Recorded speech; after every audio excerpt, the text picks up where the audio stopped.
Olá, bem-vindos ao podcast Crer para Viver. Esse é o nosso episódio de número 34 com o tema Conversão e o processo de cura da depressão, hoje parte 5. Bem, é importante a gente lembrar um pouquinho, né? A gente já falou bastante tanto sobre conversão como sobre depressão. A gente já deu algumas definições, tanto do conceito de conversão como de depressão, mas eu quero retomar rapidamente algumas coisas que são centrais. Primeiro, nós estamos tratando aqui da depressão como uma patologia de natureza hermenêutica. O que isso significa? É uma patologia que nasce a partir da maneira como eu interpreto eventos que estão à minha volta, da minha biografia, do que está acontecendo no mundo, e começo a construir uma leitura de quem sou eu, né, qual é a minha perspectiva de vida daqui para frente. Então eu começo a enxergar a vida como, no caso da depressão, com medo. Isso tende, o medo tende, né, a tirar da pessoa a vontade de viver. O medo de algo te afasta disso. Então, o medo da vida te afasta da vida. Então, a gente usa, né, como símbolo desse afastamento da vida, às vezes isso é até literal, nem sempre, a pessoa tende a ir para onde? Para um quarto escuro. Ela perde o interesse de ir para a vida onde estão as outras pessoas, para a interação, né, para a interação humana. O que a gente está propondo aqui?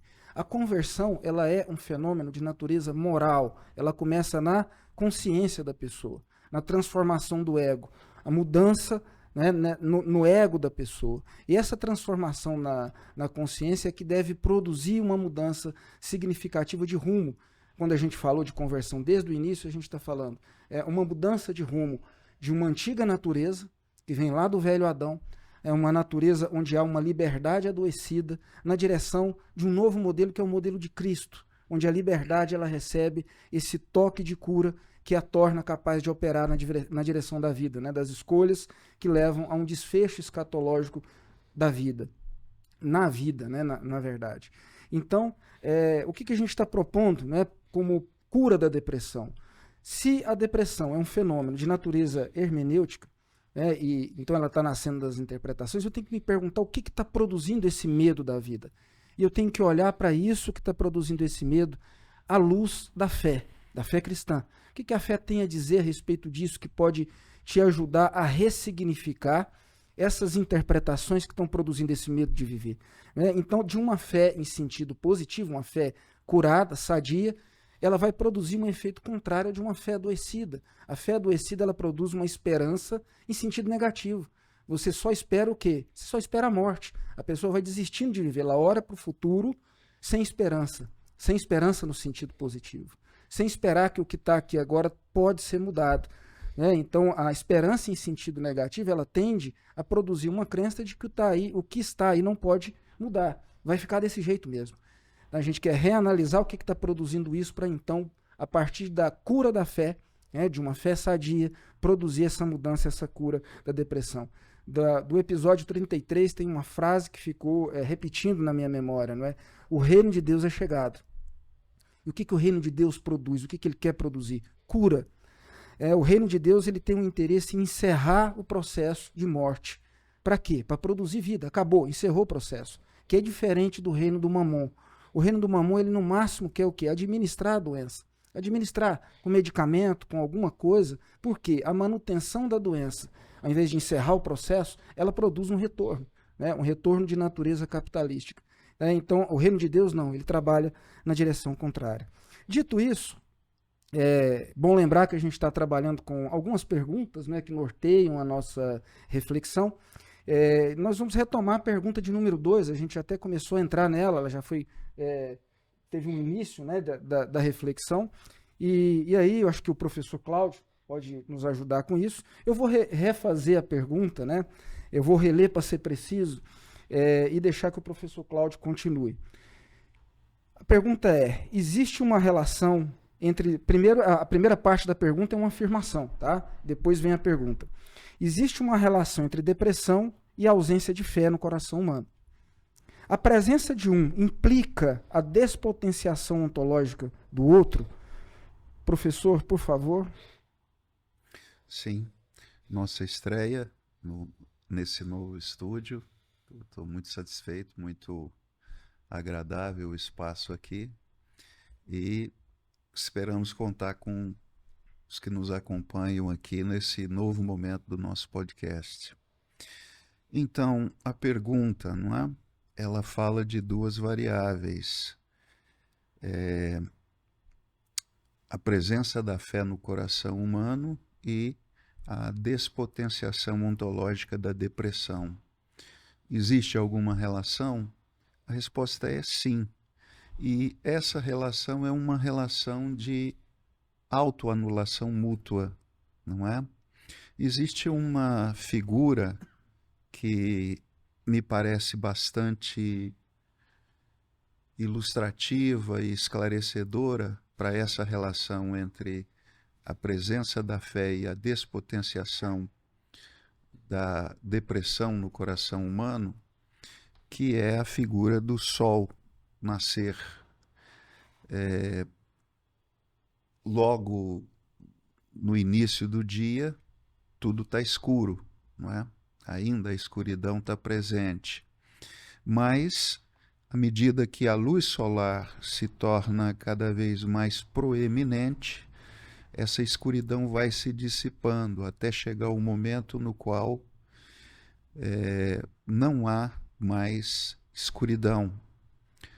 Então, não pode haver coexistência entre essa luz que se afirma e a permanência da escuridão. Assim também a relação entre a fé e a depressão. Para entender melhor isso, eu quero voltar ao início da nossa trajetória no podcast Crer para Viver. O primeiro tema que nós tratamos foi o tema do paradoxo da fé. E ali o professor Anderson fala ele fez uma crítica a um teólogo que fez carreira nos Estados Unidos. Ele é polonês, mas viveu nos Estados Unidos, Paul Tillich, e na obra dele A Coragem da Fé, ele afirma que a fé comporta a dúvida. O professor Anderson discordou, ele fez uma crítica. Não, a fé não comporta a dúvida, não é? A saúde da fé se afirma exatamente no componente da confiança. A confiança, ela afirma a certeza. É isso que diz no livro de Hebreus o autor, quando ele afirma que a fé é a certeza das coisas que se esperam, das coisas que não se veem. Portanto, a vida na fé é caracterizada pela certeza, não pela dúvida, pela confiança. Talvez uma tradução melhor para o conceito neotestamentário pistis seria não fé, mas exatamente confiança. Não é? Pistis aparece ao longo de todo o Novo Testamento, frequentemente traduzido como fé. Mas a ideia de confiança, ela é uma ideia mais... é uma palavra que consegue contemplar melhor a natureza desse fenômeno comunicado ali no Novo Testamento, tá? Portanto, a noção de confiança, ela projeta o futuro com certeza, ela não projeta o futuro com dúvida. Portanto, na fé ou na confiança, existe o componente da descomplexificação, da desparadoxalização da vida, do futuro, não é?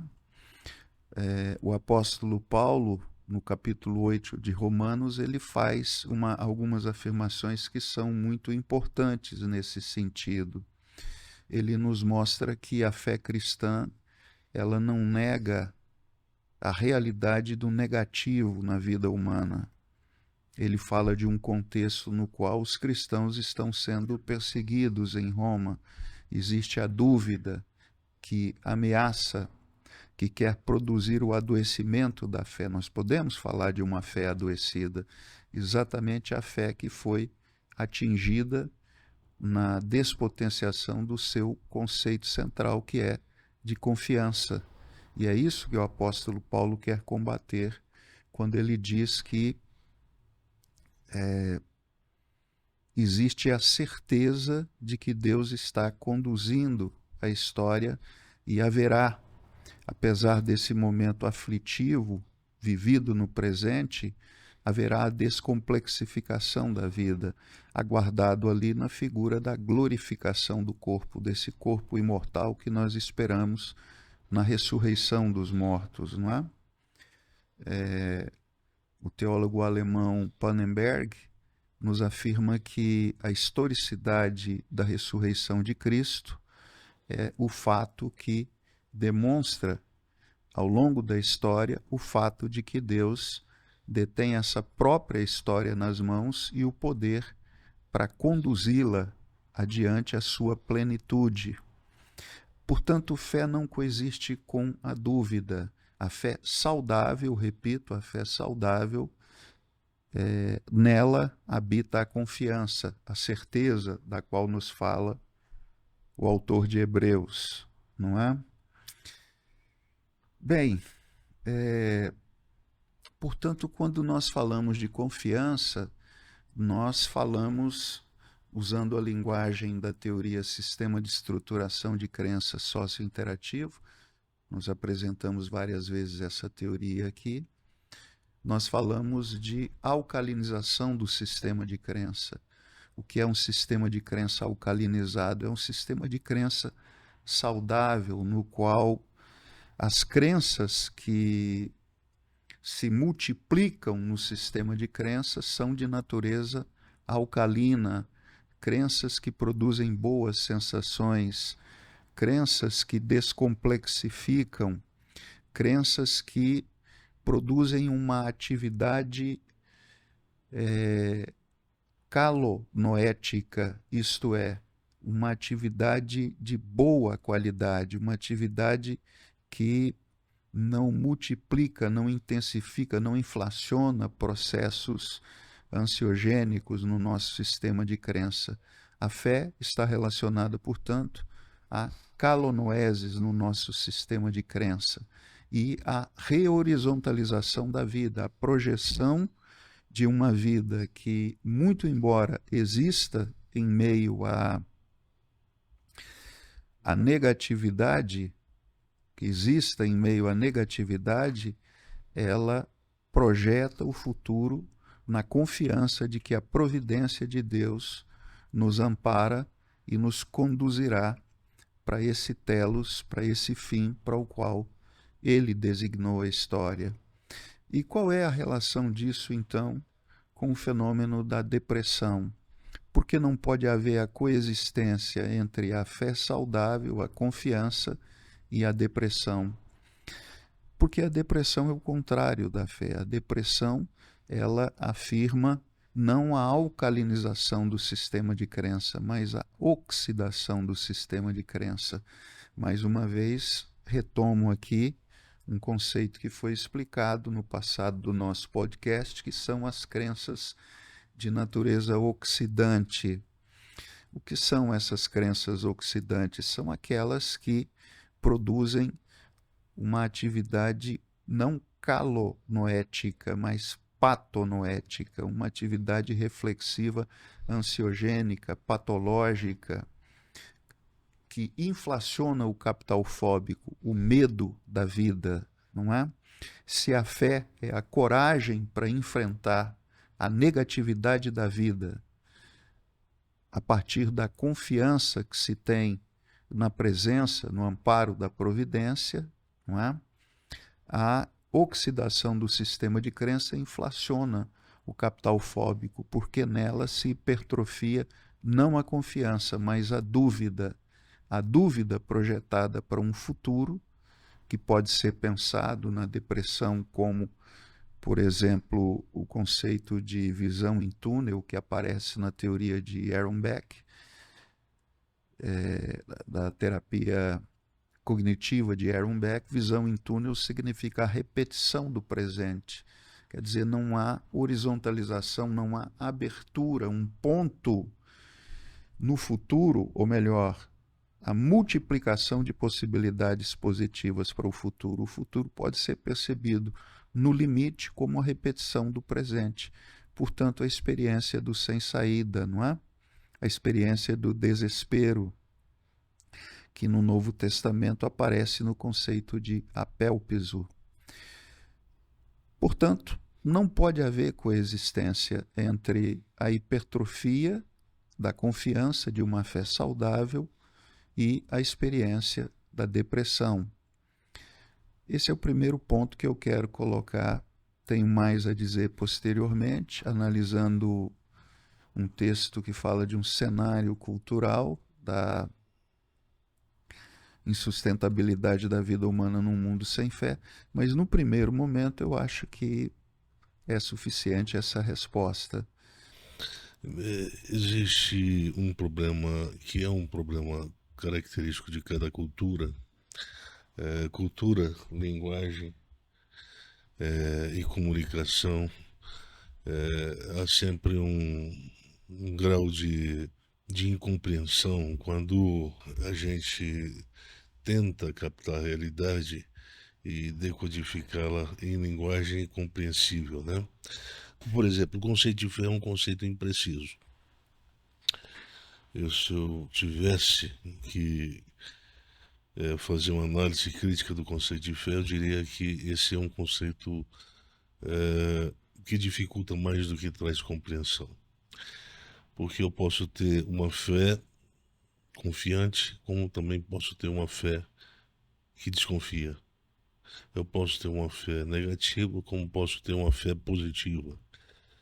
Obviamente que a gente não vai ficar o tempo todo falando, você tem que ter uma fé positiva ou uma fé negativa, você tem que enfraquecer essa fé negativa sua. Então nós acabamos que criamos uma linguagem, uma cultura de linguagem, para chamar a fé negativa de pessimismo, né? Então larga de ser pessimista, você tem que acreditar mais nas coisas, acreditar mais em Deus. Então nós temos uma pobreza na nossa construção racional, né? Construção racional da linguagem. Nós temos uma pobreza que parece estar por trás da engenharia da própria construção da linguagem, né? De sorte que a pergunta é sugestiva, né? A fé, existindo fé, a possibilidade de se admitir que essa pessoa que tem fé, ela também pode desenvolver depressão, a gente parte para uma relação de exclusão. O raciocínio aqui é dedutivo. Não cabe um paradoxo aqui. Não cabe um paradoxo. Eu poderia muito bem dizer, não, você pode ter um grau de fé e ao mesmo tempo ter uma depressão. Isso é possível. Porque quando a depressão ela é mais sentida do que pensada, é possível você sentir a depressão, não compreender as razões da depressão e ao mesmo tempo ter a confiança que em algum momento Deus vai te tirar desse labirinto, né? Você está sem saída, você está num labirinto, você não tem como fugir desse labirinto. Então há uma série de perguntas que não só não foram feitas, como também talvez não tenha o momento, não seja o momento de fazê-las, por medo de que as respostas a essas perguntas feitas no contexto da depressão crie um medo ainda maior de viver na pessoa. Então, para quem está me vendo, para quem está me assistindo a gente no podcast agora, vai pensar, bem, a depressão não é uma coisa tão pensável como eles estão colocando no podcast assim. A depressão é uma coisa mais sentida, é um sentimento, né? É a linguagem de sentimento, é uma coisa que se sente. Você sente uma dor na alma, você sente vontade de não viver, você sente vontade de não sair de casa, de não comer, de não conversar com ninguém, etc. Mas é mais o sentimento do que uma reflexão acerca do estado da pessoa propriamente. Então nós temos que pensar na depressão com duas possibilidades. Primeiro, a possibilidade de ela ser removida por um processo que dispensa qualquer tipo de interferência terapêutica. dispensa a interferência de um aconselhador, de um conselheiro, e dispensa a presença também de um terapeuta ou de um psiquiatra. É aquela que pode acontecer pela via direta. A pessoa pode, pela fé, orar e, de uma forma inexplicável, essa cura pode acontecer. E eu quero fazer uma oração no final. Eu quero fazer uma oração, eu ou o professor Timóteo, vamos fazer uma oração, para que essa forma de cura aconteça em algumas pessoas, quizá todas as pessoas que estiverem escutando. Mas pode ser que não atinja todos. Os que não forem atingidos por ela, aí o processo de depressão tem que ser feito de outra forma. Processo de cura. Aí tem que ser conversado a depressão, os processos. Lembra-se, se a depressão ela é um sentimento, uma linguagem de sentimento, então ela tem estrutura, ela tem uma linguagem de existência definida, né? Quer dizer, nós temos uma construção para o empreendimento compreensivo. Eu posso entender que na minha própria biografia, na biografia de todos aqueles que estão ouvindo a gente agora, existem nós que são incompreensíveis. E para a gente compreender, a gente vai ter que voltar, fazer uma viagem diacrônica na história, na biografia da gente.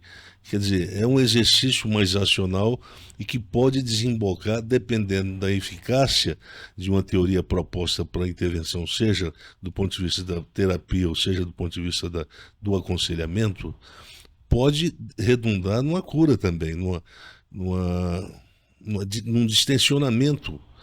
O termo é esse, o termo de distensionamento, ele tem natureza mais escatológica, né? Quer dizer, existe uma tensão entre o presente e o futuro, e essa tensão é marcada pela angústia de estar preso em uma circunstância que a gente não consegue dar uma resposta objetiva e eficiente para ela, a ponto de produzir uma cura imediata, ou uma cura objetiva na pessoa. Então, aí a gente tem que fazer e tem que apelar para o outro lado. Quer dizer, aí a coisa é conversão. Aí tem que vir e a gente tem que falar sobre a vida, o processo de vida, como é que foi, quando é que isso foi sentido pela primeira vez, em que contexto estava, etc, etc, etc. É como eu falei no começo, né? Se é um fenômeno de natureza hermenêutica, e se a depressão é medo da vida, então a gente tem que lançar luz ao que está produzindo e mantendo esse medo, só que a gente vai lá entender com o holofote da fé, na nossa proposta. Sim, né? sim. Inclusive, eu falei já, eu vou refalar, né? Eu estou desenvolvendo um artigo, estou escrevendo um artigo, A Hermenêutica da Depressão, para ir para essa direção do que o professor Timóteo está apontando, né? O processo em que se estruturou essa doença é um processo que pode ser desvendado, tem que ser compreendido, e, portanto tem que ser inteligibilizado. Então ele é por natureza um fenômeno de interpretação, de compreensão. Por isso que ele é um fenômeno de natureza hermenêutica, né? Hermenêutica tem a ver com isso, interpretação, compreensão, né? Tem a ver com, eu diria, essas tarefas que muito ingratamente a história, a vida nos impôs, né? Quando a gente tem que entender certas coisas na vida para tentar fazer com que a canga delas, o peso delas sejam menores. Quanto mais a gente entende e a gente descobre a fragilidade daquilo que colocou o fardo na nossa vida, mais a gente tem a possibilidade de tornar esse fardo mais leve, esse peso mais leve. Então, é o peso da compreensão. Por isso que o conceito de luz no Novo Testamento é importante, porque tem um sinônimo. O sinônimo de compreensão, o significado de compreensão. Quanto mais se compreende os processos da vida, tanto mais claro a possibilidade de superá-los. Ou seja, a superação, ela significa a possibilidade de cura. Ela tem o seu sinônimo, né? Cura é um outro nome que se pode dar para a superação. Quantas pessoas estão imprestavelmente deitadas numa cama, num quarto escuro agora? Imprestáveis. Não tem absolutamente o que fazer. Você vai chegar lá, vai conversar, ela não vai nem olhar para o seu olho. E não tem o que fazer. Não existe uma pessoa boa de retórica, pode levar o melhor de retórica. Essa pessoa vai falar, e no fundo, não vai acontecer. Então, para essas pessoas, eu costumo dizer oração. A oração é quando eu entrego, dentro da minha limitação possível, de compreensão do que ocasionou esse fenômeno na vida daquele que eu fui visitar, que está com depressão, ou daquela. Eu não entendi muito bem, mas eu entrego a suficiência do Espírito que vai fazer uma intercessão por essa pessoa numa linguagem não de racionalidade, mas uma linguagem de emoção, de sentimento. O apóstolo Paulo diz que o mesmo Espírito está próximo, nos assiste nas nossas fraquezas e intercede por nós com gemidos que não são exprimíveis, compreensíveis. São gemidos que substituem palavras, construções, linguagem racionalmente construída. Ele faz essa intercessão, ele geme. E dependendo do gemido, eu penso que Deus fica com um grau de compaixão maior e ele atua. Como diz o profeta Isaías, que Deus habita no mais alto e mais sublime céu, mas habita no coração abatido, daquele que está abatido, né? Lembrei de um evento, de uma conversa nossa acho que já tem mais de 10 anos atrás, um domingo à tarde. Eu te liguei, você me ligou, eu acho, e eu estava vivendo processos muito complicados na vida naquele momento, né? Estava angustiado, e aí eu acho que quando eu comecei a falar, eu esbocei um choro, né? Não sei se você lembra disso. Aí você falou para mim assim, eu perguntei alguma coisa, mas e agora, né? Aí você falou assim, agora você vai fazer o seguinte, agora você vai ajoelhar e vai orar. Isso porque a gente conversava sobre as coisas, né? Os processos que naquele momento precisavam ser pensados, mas chegava um ponto que parece que não pela palavra dita, mas pela minha condição de ouvir naquele momento, né? A fé adoecida. Você fala, agora você ajoelha e ora. Agora você conta com uma intervenção que vai além do que a nossa mão alcança. Isso aí, Timóteo, bem lembrado. Professor Cláudio, algum complemento da minha fala? Não, acho que ficou finalizado. Eu queria, para quem nos assiste, eu queria que a vida fosse mais fácil para todos nós, para mim, para todos nós, para nós que estamos aqui. Eu queria que não houvesse no mundo a depressão. Mas, infelizmente, a depressão está aí, é uma doença terrível. E eu quero dizer o seguinte, parte desse fenômeno, ou dessa doença, também é uma construção de natureza moral. Nós vamos construindo, através das nossas escolhas, nós vamos construindo um processo que vai redundar lá na depressão. Então, por isso que a conversão tem uma relação de um poder, uma natureza terapêutica em relação a colocar um fim nessa fome e nessa vontade de comer da depressão. Por quê? Porque se entende, a fé cristã entende que a depressão também pode ser o corolário de decisões e de escolhas feitas na vida. Então, se é um corolário, também pode ser estancado pela via da conversão. Mudar. Voltar 180 graus. Ou seja, se é um corolário e eu estava caminhando para essa direção, agora pode haver um estanque da doença se eu inverter a direção moral e andar por estabelecer um outro rumo, e a partir desse outro rumo criar novas escolhas que vão ter um potencial alcalino de terapeutizar todo uma visão de mundo, um sistema de crença e etc. Né? Podemos passar para a segunda? a relação entre a depressão e escolhas morais, não é? Nós temos conhecimento de o caso de um rapaz que em uma viagem, em um momento de maior flexibilidade para aventuras, não é? Para uma racionalidade transgressiva, ele teve um encontro, conheceu uma pessoa e acabou tendo ali um encontro de natureza íntima, mas descobrindo ali, naquele momento, que ele estava fazendo algo que contrariava o próprio sistema de crença moral dele. Então, ali naquele encontro, ele comete uma transgressão. Aparentemente sem nenhum problema a posteriori, não é? Ou pelo menos assim ele parece ter pensado naquele momento. E esse rapaz depois começa a desenvolver um quadro patológico grave, tanto a depressão quanto uma experiência paranoide. Ele saía pela cidade, imaginando que as pessoas sabiam o que ele havia feito e a transgressão que ele havia cometido. E isso acabou gerando um processo em descontrole que o levou para a psicoterapia. Então, esse é um ponto pouco abordado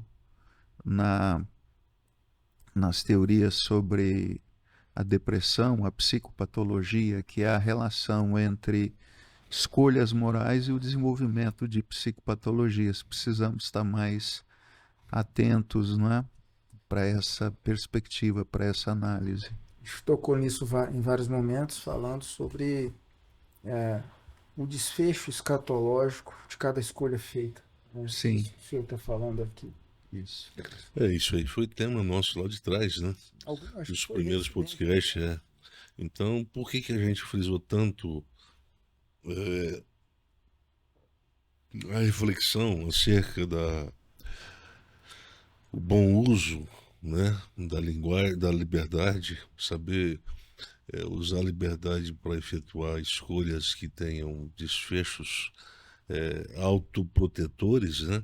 Quer dizer, eu tenho que desenvolver a capacidade de me autoproteger das escolhas que eu faço. Porque dependendo de algumas escolhas que eu faço, são escolhas que são feitas por mim para destruir a minha própria vida. Então eu tenho que aprender a me defender, às vezes, de mim mesmo. Por isso eu tenho que analisar, eu tenho que ter uma capacidade racional, lógica, de entender para que rumo vai a circunferência ou a linearidade de cada escolha que eu faço. O problema é que hoje nós vivemos num tempo em que gastar tempo para fazer isso acaba gerando o estresse, né? A angústia. Então, uma pessoa daqui a pouco está angustiada, tem que ir lá na farmacinha particular, pegar um Rivotril ou pegar um bromazepam, tomar um bromazepam e daqui a pouco ele entra num processo de sono, dorme, acorda no outro dia, não pensou no que começou no dia anterior e aí vai levando com a barriga. Então, o que eu quero dizer para a gente dar o desfecho para essa primeira pergunta é o seguinte: a fé, ela tem um potencial terapêutico. E eu não acredito que tenha alguma coisa mais forte do que a fé em pé na existência, no mundo criado por Deus. Não existe nada que consiga ficar de pé diante de uma fé que é uma fé possuída por um grau de certeza máximo, um grau de confiança máximo de que Deus, ele não dorme enquanto a gente vive. Deus não está dormindo. Quem falou isso foi o salmista. Deus não está dormindo enquanto a gente vive. O teu Redentor, ele diz para Israel, não está dormindo. Então acredite, ele está dentro para o que está acontecendo. Não é o que está acontecendo em termos de realidade, de vida na realidade, inserção na realidade objetiva, mas do mundo subjetivo também.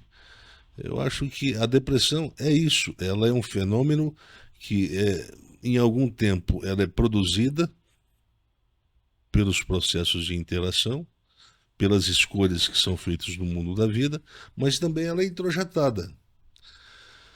O que se introjeta da depressão é o sentimento. É quando eu sinto a dor, é quando eu sinto a vontade de parar de viver.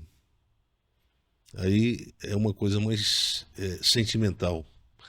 Então, aí eu estou num estágio mais avançado da depressão. E nesse caso aí, às vezes uma visita, uma consulta a um psiquiatra é quase que inevitável, né?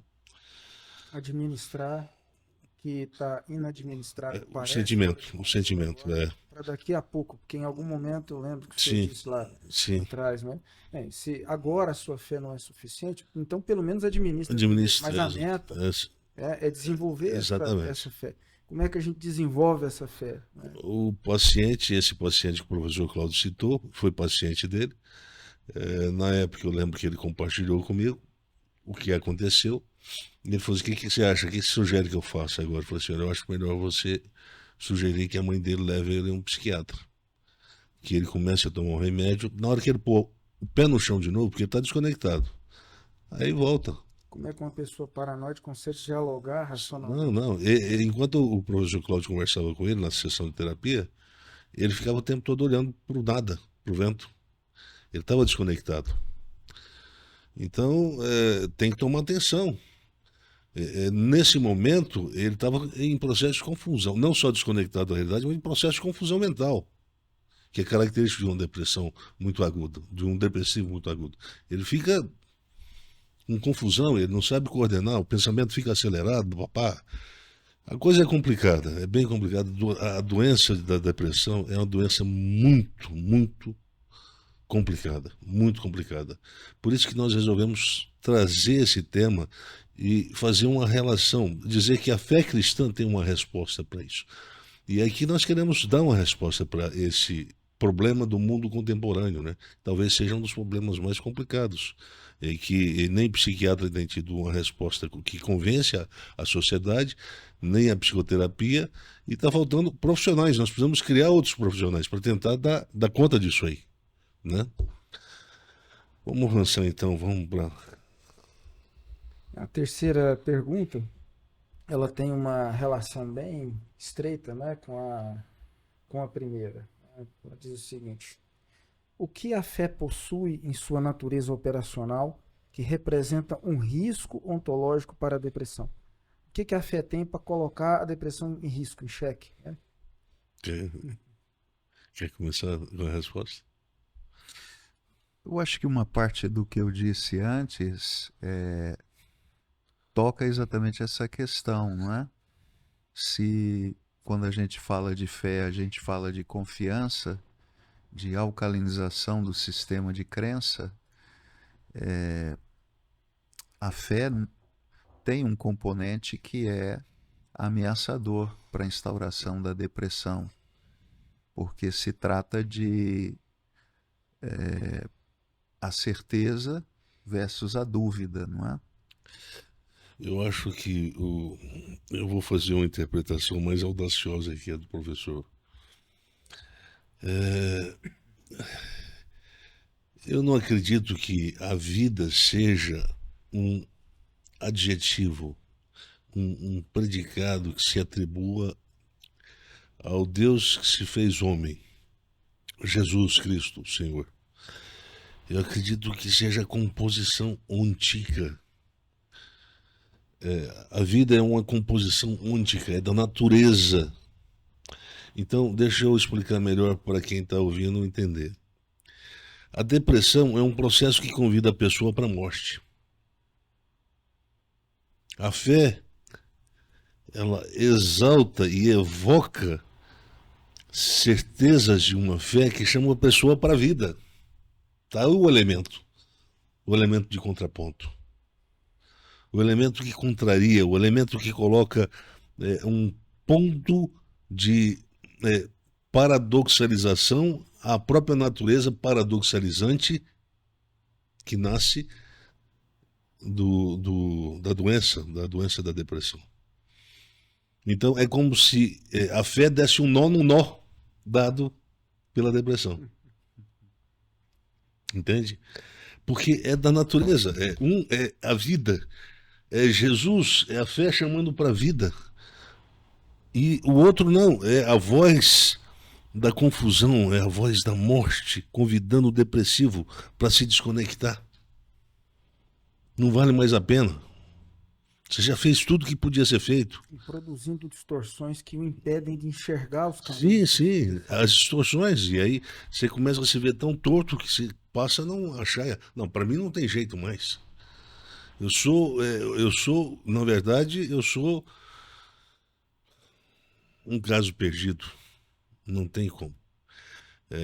Eu me lembro daquele caso, daquele episódio do pai que chega com o filho e lá no encontro com Jesus e fala assim: olha, eu já visitei tudo e todos, inclusive os discípulos do Senhor. E ninguém conseguiu dar fim a esse sofrimento. Mas qual sofrimento? O sofrimento do filho? Sim, mas sobretudo o sofrimento criado a partir do sofrimento que o filho tinha, que era o sofrimento do pai. O pai entrou em depressão. E deixa eu falar uma coisa para quem está me escutando. Todo pai sofre quando o filho sofre. A doença de um filho leva um pai à depressão. Eu já passei por essa experiência. Eu fiquei doente, eu fiquei deprimido com a doença do meu filho. Lá atrás. Então eu sei muito bem, eu tenho autoridade para falar desse tema. Havia duas curas. A cura do menino era a menos importante ali. Mas Jesus olha e fala assim: bem, nós temos aqui um problema, né? Porque vocês me trouxeram um problema com uma fé negativa, né?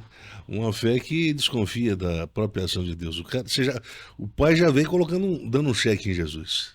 Não sobrou mais nada, vamos ver. Não sobrou mais nada, quer dizer, ele quase deu um cheque-mate em Jesus. E falou assim: agora resolve, mas depois você dá quase um cheque-mate, você quer uma resposta? Aí Jesus chega e responde para ele assim: olha, você está doente, meu filho. A depressão adoeceu sua fé. Então ele vai, toca no filho, cura o filho, mas na verdade a intenção era que com a cura do filho ele curasse o pai. E foi isso que o pai estava doente ali. O pai precisava mais da cura do que o próprio filho. Como a gente está sempre em relação, em maior ou menor grau afetivo, fiquei pensando se uma cura, quando ela toca o efeito que ela não produz nos outros, porque aquilo produz um efeito testemunhal, não é? Demonstrativo. Eu lembro daquele episódio aquele filme daqueles mutantes, o terceiro, né? Eu sempre me reporto, o X-Men. A batalha final, né? O confronto final. Confronto final. Aquele menino que tinha o dom da cura. E ele estava no quarto, todo branco. E toda pessoa que entrava naquele quarto, se aproximava dele, curava imediatamente. Se curava imediatamente. Eu acho que essa é a composição ôntica da qual Jesus é feito. Todo mundo que se aproxima dele se torna um caminho sem volta para a cura. É o fim do reinado da doença. A vida estabelece, o reinado da vida estabelece o fim do reinado de todas as formas ou demonstrações de morte. E a doença é uma. A gente adoece e o que aponta lá na frente? Na morte? Quando a pessoa não adoece, o que sugere é o que? Olha, se não tratar, morre. Então, é a morte com todos os seus processos, os seus coadjuvantes, e a doença é uma dessas. O sujeito adoeceu de depressão, mas depressão não mata, mata.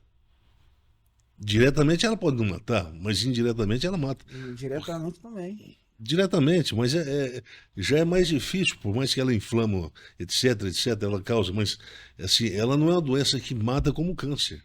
Uhum. Ela não mata como coração. Eu estava pensando assim, uma doença que pode levar à desistência da vida. Sim, mas eu estou pensando mais ela como uma doença com um poder de letalidade mesmo, como câncer, algo assim. Então, nisso não, mas a partir dela, o cara pode planejar, a moça pode planejar o fim da própria vida. Olha, quando eu morava em Florianópolis, havia constantemente essas notícias. Moças, rapazes que iam para o shopping lá do Beira-Mar e que pulavam de lá. Outros para as pontes, se matavam. Eu não sei como é que está o índice de suicídio entre jovens e pessoas adultas aqui no Brasil, dependendo de região para região, não sei. Eu nunca mais fui atrás dessas informações, mas eu penso que deve ter aumentado muito nos últimos 10 anos. Eu li sobre um aumento na juventude e até em crianças, mais recentemente no Brasil. Sim, sim. Vamos adiante, vamos adiante. Então, lá Eu acho que a gente podia caminhar para um desfecho desse, porque é uma estrada pela frente ainda para a é uma gente história continuar bem feita. tratando desse tema, né?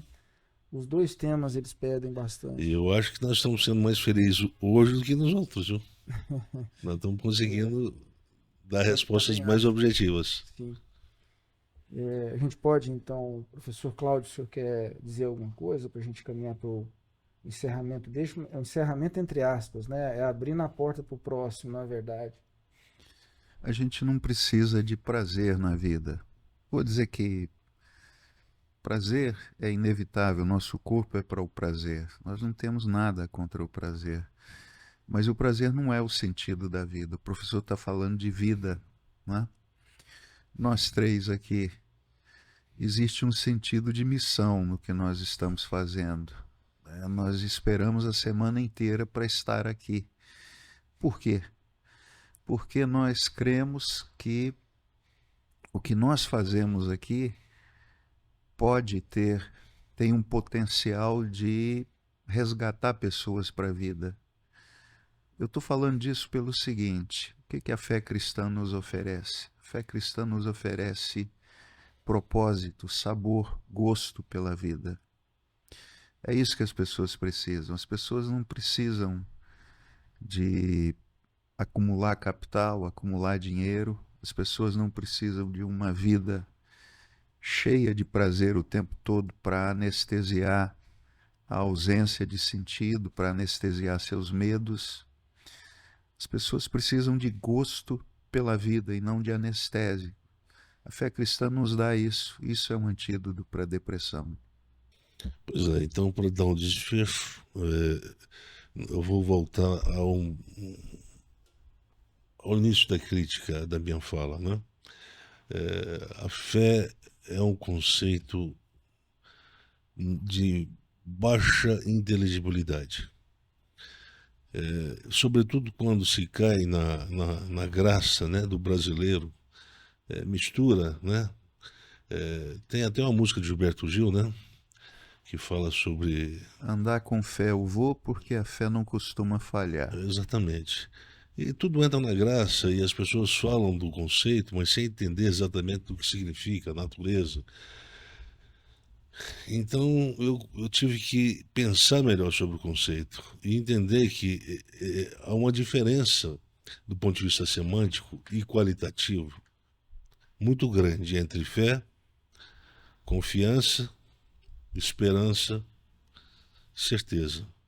São conceitos que atingem alvos e objetivos diferentes. Não precisa responder agora. A gente pode deixar isso. Há uma relação gradativa entre Há uma eles. relação gradativa. Por exemplo, a fé de que nos é comunicada em Hebreus 11 é uma fé diferente daquela que é comunicada por Paulo, por exemplo, no livro de Romanos. O justo virá por fé. Que fé? Né? Então, é uma fé que precisa de confiança. É uma fé que está... Eu e você, o Cláudio, todos nós estamos... nós pertencemos a um processo que nós desconhecemos, um processo de construção histórica de um fim escatológico. Todos nós já pertencemos, nós não pedimos para Deus nos colocar nele, mas a gente já está nele. E se a gente já está nesse processo, o que a gente precisa agora é confiar, tanto quanto a gente confia no cara que está dirigindo, está controlando o avião lá em cima. O Cláudio falou que não tem medo, o professor Cláudio disse que não tem medo de voar. Mas eu fiquei sabendo que o professor Timóteo tem medo. Então o grau de fé é diferente. Ali é uma fé que confia, aqui é uma fé que duvida. Percebe a diferença da natureza de fé? Uhum. Tem fé? Tem. Por quê? Senão não subia. Mas só Mas quando sobe, sobe com medo. É. Então é diferente. A gente para por aqui, então. No final a gente vai fazer uma oração, né? Mas eu queria muito que Deus nos desse aquele poder que Ele deu para aquela comunidade incipiente lá do primeiro século, comunidade dos cristãos, desse aquele mesmo poder para mim, para o professor Cláudio, professor Timóteo, para a gente orar. E para que através dessa oração, o poder de Deus, a oração não tem poder, mas através dessa nossa petição, da nossa intercessão pelo depressivo, que está espalhado pelo Brasil todo, pelo mundo todo, para que através da nossa oração, Deus curasse essas pessoas, instantaneamente. A gente não está aqui para ganhar dinheiro com isso aí não, tá? Não precisa mandar oferta de gratidão se caso Deus te curar de uma depressão através da oração que a gente faz. Não precisa não. Ajude uma pessoa com esse dinheiro. Agora, nós também não queremos pensar em fazer comércio de oração, porque o nosso objetivo aqui é, como diz o professor Cláudio, é realizar uma vocação. Nós estamos pagando para estar aqui para te ajudar. E a gente quer que você entenda o sentido, então, o nosso sentido de estar aqui é um sentido diaconal. Nós não estamos aqui para fazer, expressar a vaidade disso ou daquilo, de conhecimento, de formação e etc. Nós estamos aqui para servir aquele que nos chamou e nos deu uma habilidade para falar e para fazer coisas que provavelmente não foi dado a outros, né? Então nós somos singulares no que nós fazemos. E nós pedimos a Deus que nos revista desse poder que havia nos apóstolos. Porque não basta só a gente falar sobre depressão, explicar sobre como pode sair do ponto de vista racional de um processo de depressão, mas ter esse poder também para orar, para silenciar o argumento com uma oração, e dizer: Deus, cura, a gente não pode, mas o Senhor pode, porque o poder é do Senhor, não é nosso. Então nós vamos fazer uma oração no final, tá? Então eu espero que todos cheguem até o final com a gente, tá? O final é agora. O final, não agora, o final do segundo da semana que vem. Da semana que vem, que nós iremos concluir então o questionário de perguntas, né? Então a gente encerra e deixa a oração para a semana que vem. Semana que vem, Okay. Bem, então aqui a gente conclui esse episódio, né, sem concluir o tema. Eu acho que ainda vamos um tempinho, né? A gente está tentando tratar de algumas perguntas e cada uma dessas perguntas, ao ser respondidas, ela mira um alvo. A gente quer produzir aquilo que a gente vem insistindo há um tempo, produzir um estrago terapêutico, né? Ou seja, tem compreensões aqui em quem está nos ouvindo e às vezes até aqui, enquanto a gente fala, isso fala com a gente mesmo, fala comigo, né? Compreensões que nós construímos ao longo da vida que produziram doença e que às vezes a gente, ao invés de olhar para isso, para produzir esse estrago nessa fonte de doença, a gente faz manutenção dela. Então, ao responder essas perguntas, a gente tem esse objetivo de convidar vocês, convidar quem está nos ouvindo e que precisa, aquele que identifica: olha, eu preciso disso aí, o que está sendo dito que pode me curar? Quem tem esse interesse e acompanha, na medida em que a gente responde as perguntas, a gente quer produzir esse enfraquecimento dessas interpretações que produziram doença, para abrir a porta para o caminho da cura. Quando a porta abre, essa luz entra, ela tem esse poder de curar. Então, nessa esperança e nessa fé, nessa expectativa que vem disso, né, de que o Evangelho ele chega para encerrar um processo, ele é poder de Deus para curar, ele finaliza um processo de doença. É que a gente encerra agora e espera você no próximo episódio. Até lá.